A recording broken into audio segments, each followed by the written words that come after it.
So a church in Highpoint is celebrating its 250th anniversary this weekend. Hard to wrap your mind around, and what an impressive pageant of history it is. Tonight, we find our Tar Heel traveler in Guilford County.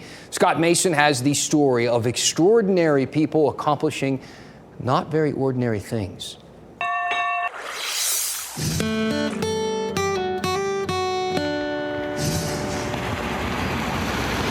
It always amazes me when I think that I'm a member of a congregation that goes back to 1773, 3 years before Thomas Jefferson wrote the Declaration of Independence. Springfield Friends Meeting, a Quaker term for church.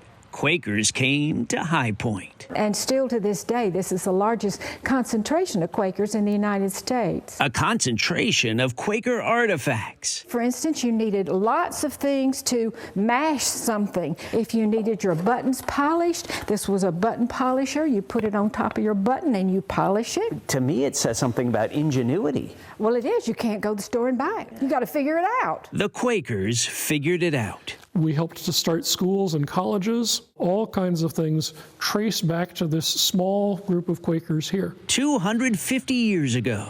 Right here in a wooden house where Quakers came to quietly worship. The first one was built right here where we are, 1773. This, a later meeting house, 1858. Now the museum. The artifacts. I think each one has a story. It's a wonderful story. Sometimes a hard story. That rock has an arrow scratched in the surface of it. Quakers were forward thinking. It was used to point to the next station on the Underground Railroad. When you sit on one of these pews like I'm sitting, these were given in memory of a man who, before the Civil War, had risked everything he had to teach slaves to read. Quakers have always tried to help in some way. After World War I, they went over there and helped the people after the war to feed them.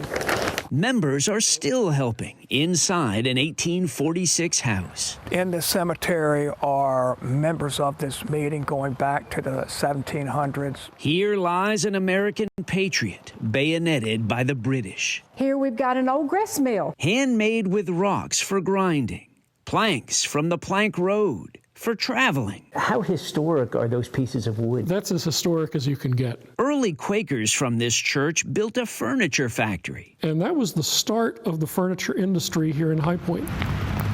250 years of history. This is a remarkable story of perseverance, of a denomination, and of a way of living and believing that has survived wars, famines, depressions, and we're still here. Members of Springfield Friends Meeting will celebrate its 250th anniversary this Saturday and Sunday.